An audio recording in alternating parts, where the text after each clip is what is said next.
Hello there, Virgos. Welcome to your tarot reading.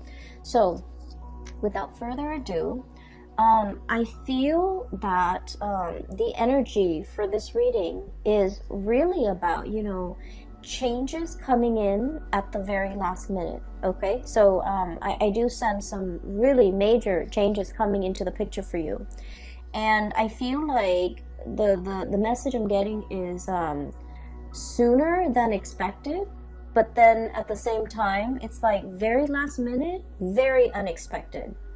So that's what I'm getting, and it's kind of a contradiction. So let me just explain. I'm feeling almost like there's something that you have been thinking about, trying to manifest for a very long time. And I feel like for many of you, might be 2 years, the past 2 years, you're just like, I'm waiting around for it. And you're not one to, sit around idle and wait for the tides of change to come swooping in. You guys are very, productive. And you guys are quite like busybody. You like to stay productive. You like to be efficient with your time. So it's not like you're sitting there mulling around waiting for things to come in. So on the one hand, it's always, on the forefront of your mind that you want to implement something. You want to change something. You want to do a drastic move or something very, very, I want to say like, it's like a change that is quite drastic for a Virgo. It's quite a drastic change, okay? Because you guys are still a creature of habits. But I feel like you've been mulling over a situation for a very long time. And so it's always on the back of your mind. It's also, on some days, it's on the forefront of your mind. And so I feel like you've been waiting for the opportunity or the chance encounter or something to manifest itself.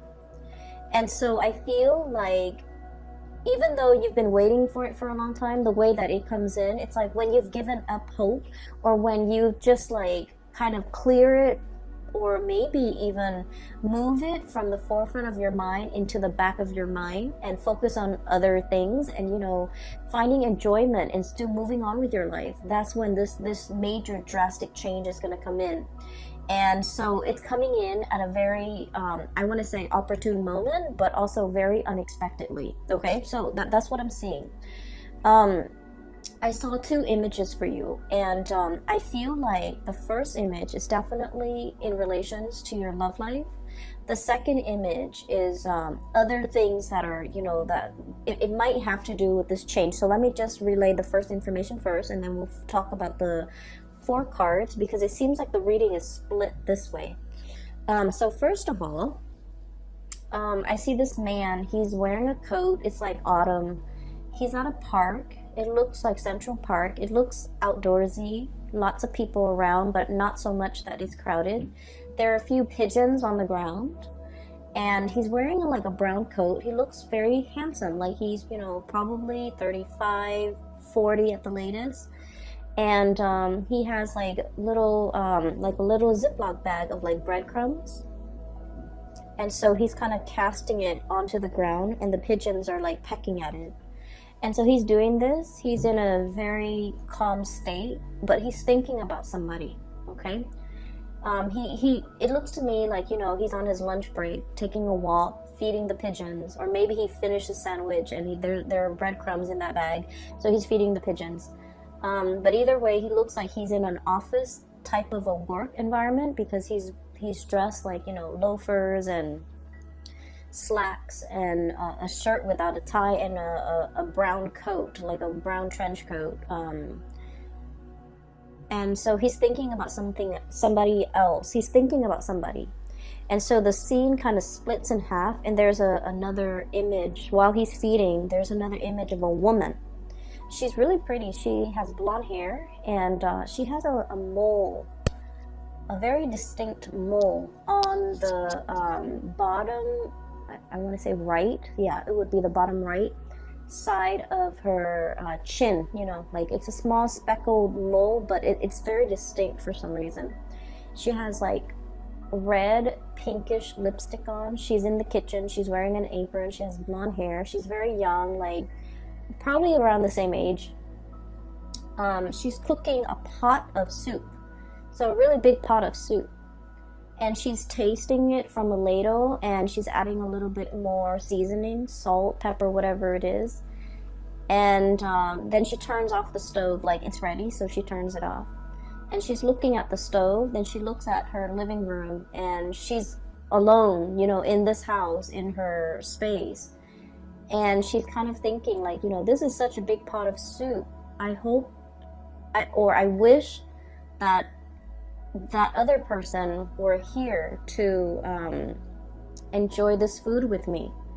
So it seems like there is a situation where the two of you might have been broken up. I do see, you know, the split scene as in two people that miss each other, that long for each other's company, that's heavily thinking about one another.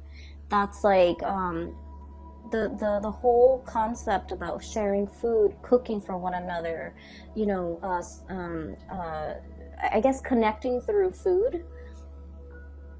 It seems very nurturing. It seems like it might have been a relationship where there's a lot of community, there's a lot of caring, there's a lot of tenderness, there's a lot of like, you know, mutual affection, and you know, it's not like you wouldn't eat and cook for somebody you don't like, right?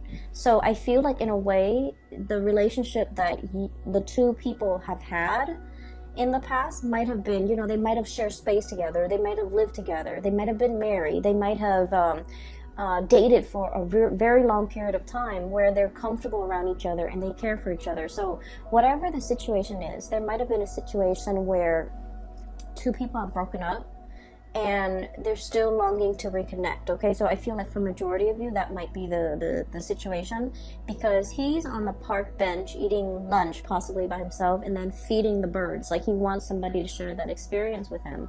And then she's cooking this big pot of soup and she's alone in the house, and she's thinking like, I wish that person were here to share this soup with me. So it makes me feel a little bit sad, but at the same time, I just feel like both people are very content. You know, they're going through the motions, they're still able to take care of themselves. So even if it was like a breakup or a situation where one person is no longer in the other person's life goes on. Like two people are still resuming their life. They miss each other once in a while. They're nostalgic for the past, and they miss that sense of companionship, I feel. There's definitely a sense of like, yeah, companionship. But you know, life goes on. No one is heartbroken and devastated and unable to function. Both parties are still able to function. Give me just 1 second, I apologize. Sorry about that. I was making tea and the water boiled, so I had to turn it off. Going back to that image that I saw, I feel for many of you, the fact that these two people are, you know, in different places, like there might be like geographical distance, and the fact that they're heavily thinking about each other denotes to me like a really strong soul connection. Okay, and it's depicted here. I have the Two of Cups. This is the sense of companionship. Okay, the Cups energy deals with like emotions and also spiritual energy, where two people feel very, very connected. Okay, when they think about you, you know they're thinking about you, and it's sort of like, you know, feeds into this loop where you end up reverting to, you know, thinking about them, and vice versa. So it's a situation where two people are very, very deeply connected, really care about each other. There might be great compatibility as well. Really great compatibility between two people. So for you, especially if you're in a long distance relationship, I feel like there is an immense sense of longing, wanting to be together, wanting to connect, wanting to, you know, share the experience with another person. And then I also feel for others, there might have been a situation where it's like distance, like admiring somebody from a distance is what I'm seeing. I have here the Hermit, and the Hermit is a lonesome card. It doesn't mean loneliness. It seems to mean like some type of remote viewing. some type of like distance associated with you and another person.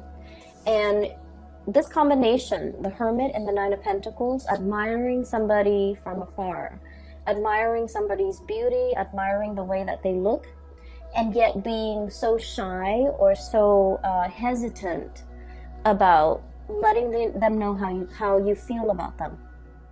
Okay, so if you're geographically distant from the person that is, you know, really occupying a lot of your thoughts, and you're thinking heavily about them, I feel like they are definitely also thinking about you.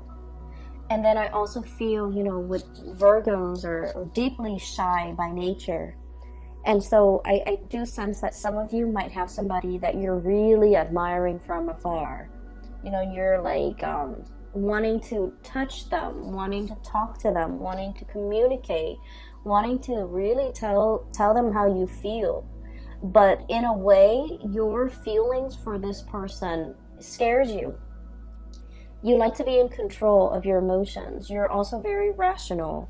And I've mentioned this before, but Virgoing people don't fall in love. Like, love at first sight is not a thing for you guys. You can date somebody for a very long time, but if you haven't, you know, made up in your mind that you're in love with this person, you might never fall in love with the person. So I feel like, you know, you're very sensible and just like even keel and level-headed when it comes to relationships, when it comes to love, when it comes to emotional expression. And so I feel like you're feeling this wave of emotions overcoming you, and you kind of, you know, shrug it off or cast it aside. You're like, that's not rational. I barely know this person. It's not rational, you know, to like be head over heels and fall in love with someone when I barely know them. So I feel like you have someone that you're really admiring. You really like this person. They're very independent. I'm getting a feeling of like somebody who might be, let me see, like somebody who's quite exotic, who you know, there's something unique about them. So the woman with the mole on her face, it's coming out, it's near her chin. So like, I feel like you're dealing with someone who's not stereotypically, like, it's not somebody that everyone would consider like classically beautiful or classically handsome, but for whatever reason, there's something about them. They have charisma, they have stage presence, they have magnetism. There's something that makes them very unique, and other people cannot help but stare at them twice. You know how there's some people, they're not classically handsome or beautiful by any stretch of the imagination, but there's something about them that's very alluring, and I feel like it has a lot to do with their confidence, the way they carry themselves, the way they carry themselves. Okay, this is a Nine of Pentacles, very independent, self-sufficient, bold. It's somebody who is like, on the one hand, they can be very earthy, very easygoing, not high maintenance. You won't catch them, you know, dressed to the T and like with full makeup on, or, you know, cologne and hairspray and grease in their hair or whatever. Like, they're not made up. They're just understatedly like just confident and put together without trying so hard. It's somebody that does everything with such grace and such ease, and I feel like because of that, a lot of people are very drawn to them. And then I also, going back to what I mentioned before, a lot of Virgo people, you guys are really deeply very shy. You do get stage fright. You don't like to be on center stage. You don't like to have a lot of attention on you. You feel a little bit out of place. And for some of you, okay, please don't get offended. You might feel a little bit, you know, socially awkward in probably a social setting, or in a setting where you don't know a lot of people. You might feel very socially awkward when you have to give a speech, give a talk, when you're speaking and everyone is staring at you. Like, you don't like that attention. And so you admire this person for the bold and the, I guess, like the confident way in which they move through life. the ease in which they do everything, and the ease in which things just magically work out for this person. So I feel like you really deeply admire this person. And you might be admiring them from afar. And I feel like for some of you, they are also feeling that way about you. But I feel that the gravity of your feelings for them, it's overwhelming you. You know, like you're kind of dumbfounded about, like, I don't believe in love at first sight. You know, why do I feel so strongly about this person when I barely know them? There's a little bit of intrigue and mystery here. And it's like you might not know a lot about them. They might not know a lot about you. You might see each other casually in passing, and you might feel like, wow, that would be a really good person for me to date or for me to have as a girlfriend or a boyfriend. And I do sense like they have no idea how you feel. And so, you know, trying to make conversation, making small talk. Virgos don't really like that, but like making small talk and trying to get into their inner circle and trying to, I'm hearing infiltrate, you know, trying to like get one leg in the door, okay? I feel like that might be a really good first step, because they might not have an idea as to how strongly you feel about them, and you're kind of scared of the impact that they're having on you, all right? So let me just, that's for like singles. I feel like there's someone who's really capturing your imagination, and I'm just feeling like you're tongue-tied and nervous, and you get flustered, and you might flush and turn red when they're around or when you think about them, because I feel like your desire for them and your feelings for them can be a little bit overwhelming. Okay, so that's for singles. I'm feeling as if, for those who are in a relationship, okay, if you're together with somebody, you and your partner have like you're kind of like at a major crossroads, not because of the relationship, but you're planning to make some major moves, okay? Make some major moves. And I feel like for some of you, we have here the Two of Pentacles. And the Two of Pentacles is about juggling jobs, juggling responsibilities, trying to figure out, you know, do I stay here where it's stable, or do I go somewhere else? And I feel like this decision, you're trying to think of it. It's like it doesn't exist in a vacuum. You're not making this decision alone. There's inputs from your partner. There's considerations from your partner that's like coming into the picture. And so like you're trying to make all the pieces fit, okay? And that's going to become a little bit more apparent when I talk about the next image that I see. Make all the picture like the pieces fit together so that you can, you know, implement some type of a plan. So there's a lot of mulling over. There's a lot of communication. And then I also feel as well, there's a sense of like temptation, okay? You might be in one relationship and you're captivated by another person, okay? I'm seeing a lot of like earth and water. So like another earth sign, Virgo, Taurus, Capricorn, and water sign, Pisces, Cancer, Scorpio. So you might be in a relationship with one of those signs, and then you're like fascinated or interested in another person, okay? And so you're trying to, you know, figure out what course of action to take, what you should do. Do I stay in this relationship or do I jump into another relationship? So I feel like there's a lot of relationship energy, really occupying a lot of your mind space, okay? And you know, you're very good at compartmentalizing. You know, when you're at work, you put on your work hat, and then everything else that's not work related kind of falls away. And then when the work day is over, you take off that hat and then you go home, and that's when you think about all the other areas of your life. So you're very able to compartmentalize. But I do feel there's relationships, thoughts of relationship, decisions about relationships and things like that might be occupying the majority of your time for this month. So that's what I'm seeing here.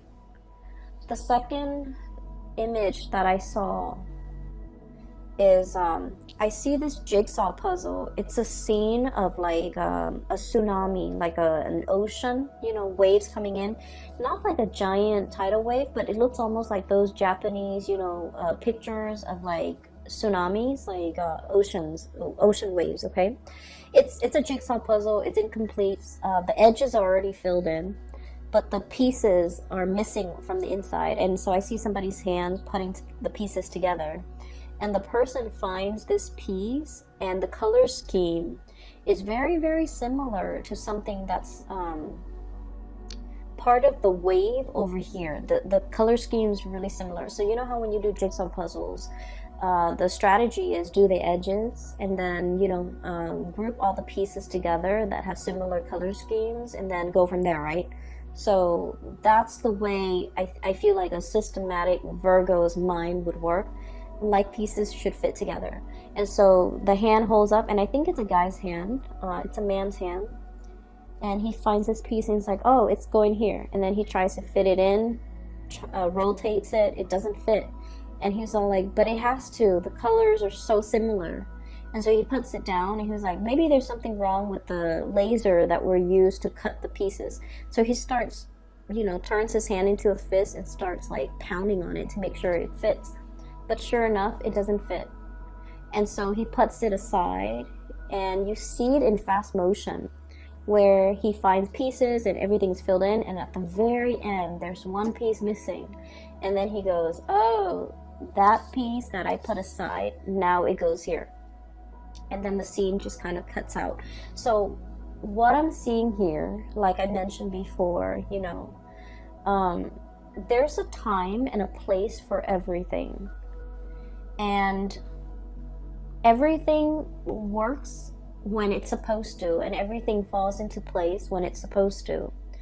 If we, you know, try to change that logic and try to fit something where it doesn't belong, and we try to stomp it and pound it in, it's still going to resist. Okay, so I definitely feel like there was something that you thought was really right, like in your hearts of hearts, in your mind, no matter how much you mull it over, you're just like, it's perfect, it has to work, it has to work. And for some reason, it didn't work. For whatever reason that you couldn't even understand. I guess that reason was never shown to you, and even to now, you know, whenever that situation happened in your life, even now, you're still perplexed about it. And you're just like, well, it didn't work in the past, you know, and I don't know why it didn't work. What will happen now to make things work? So I feel almost like this, you know, it's like a infinity loop, you know, this things coming back full circle, where you're reminded of a time where you tried something and you were so 100% sure that, well, the colors are similar, the edges are similar, why didn't it fit? And now a similar situation is coming around, and you're just like, what if it doesn't fit this time? What if it flops on me? Right? And so I feel like there's something coming around full circle, okay? And whatever didn't work out before, it's going to work out now, because in the past, you forced it. You pounded it in. And I feel almost like you were so focused heavily on the details, on the, I want to say like you might have been focused on, I guess like it's sort of like wanting something so badly and making sure that it fits even when the physical environment was not right. Does that make sense? And I mean, it got to the point where the man with the jigsaw puzzle, he was like using his fist to kind of like hammer it in, but it didn't fit.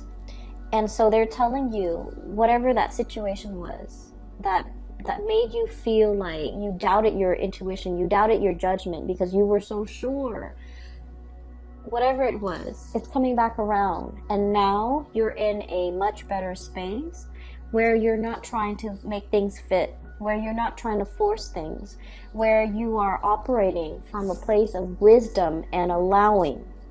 And that's when the situation is like, it's right, okay? So there's a time and a place for everything. We have to be able to see the big picture in order to understand how the parts all fit together. Does that make sense? And the reason I say that is you have some two cards here that are back to back. 5 of Swords. And then the 6 of Swords. I'm sorry. 5 of Wands. Excuse me. And then the 6 of Wands. Okay? So, I'm sorry. This is the 5 of Swords. So, the 5 of Swords is a situation where we're kind of like arguing, bickering. And the sword energy denotes communication, thought processes, mental processes that might have been faulty, where no one is really getting a word in. Everyone is bickering. Everyone is trying to, be right, trying to prove that they're right. And with the 5 energies, 5 indicates some major turning point, some major change, okay? And then we have here the 6 of Wands, which is a victory. There's a situation here in the past, it was punctuated with a lot of conflict, with a lot of faulty reasoning, with a lot of just like, I believe this, even though I haven't really done the research, I still believe this. You might have been dealing with people like this in your environment where the energy that they kick up around them was like a repellent for good things to come, okay? There might have been an environment that you were in where, let's say this, okay? If you're like ever walking or running on a dirt path, right? If you're running or walking on a dirt path, with every footstep or with every step, it kicks up a little bit of dust, right? And so just imagine energetically when you're in this type of environment where people are constantly bickering, constantly shuffling around, moving around, trying to prove themselves right, trying to one up the other person. Like, if it's like laden with a lot of chaos and a lot of activity and a lot of competition, it creates a major dust cloud, like a major sphere or a major environment where there's a lot of, negativity, negative energies. And so it repels, you wouldn't want to walk over where that dirt cloud has been stirred up, right? And so this environment was a repellent for good things to come in the picture. And so whatever it was that you were trying to do, I feel like it flopped down. It didn't have a lot of support. It just couldn't see the light of day. It couldn't rise above the dust cloud, okay? So I'm a little bit inclined to say that the people you might have had around you might not have been good for your growth. The work environment and the colleagues or the energies just surrounding the work environment was not conducive for good things to attract good things or to even, be in alignment with you. And so I see you turning your back to the situation, okay? No more bickering, no more pettiness, no more conflict. I'm turning my back. And as soon as you decide to turn your back, we have a lot of victory, a lot of success coming through. And I'm almost seeing like one after another, like a series of successes, one after another, because you decided to turn your back. You decided to kind of retreat from the ground, okay?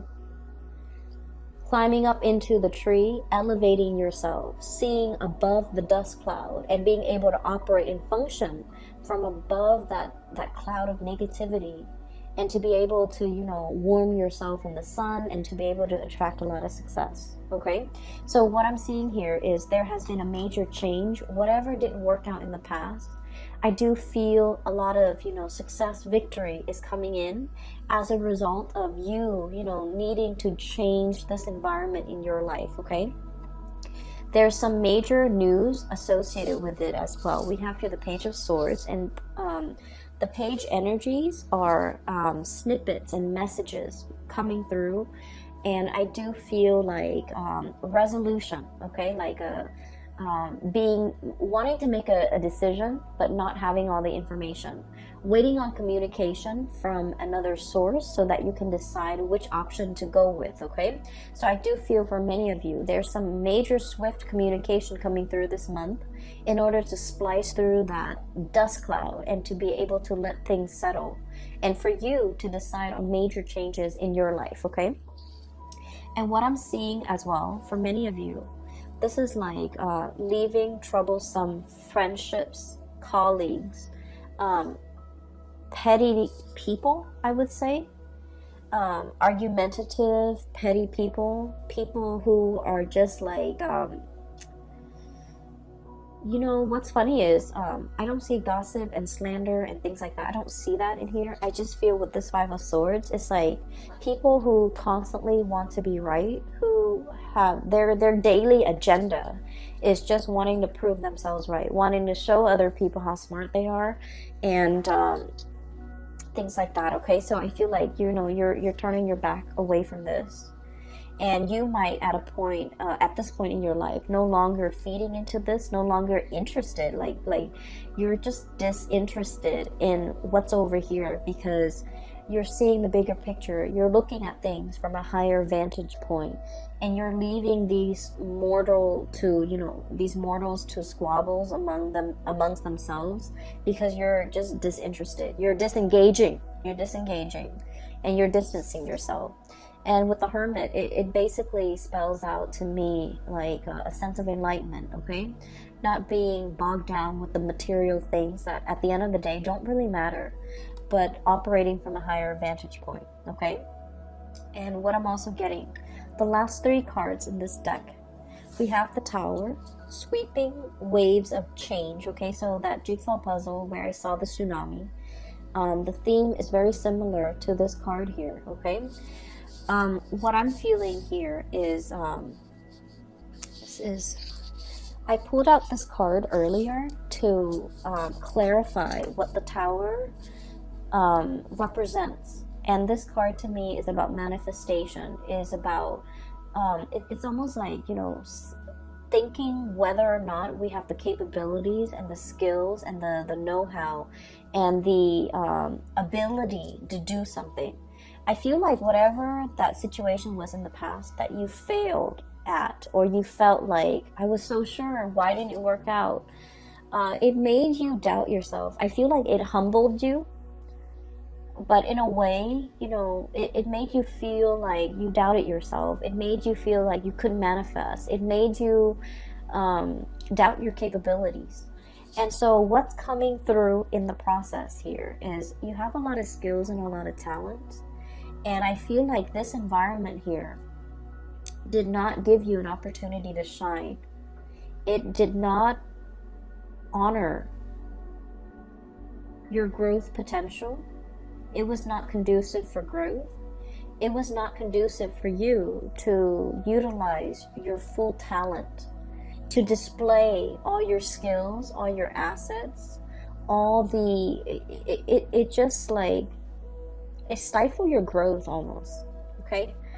And so there is a huge sweeping change coming into the picture. So this is a mermaid here, Five of Cups, okay?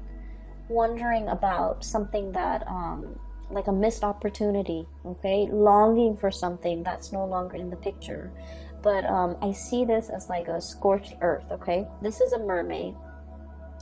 And the classical like depiction of a mermaid is it has a body of a fish and a head of a woman, right? This is the opposite. This is a situation where this animal has to adapt to its environment, you know? It's not happy. It still like has a head of a fish. It wants to be in the sea. And yet the body had no choice but to adapt, to grow legs so that it could walk on land, because this environment is very parched. There's no emotional fulfillment. There's no spiritual fulfillment. It's just very parched. And so it's waiting for the rains to come and wash it away and to carry it to sea.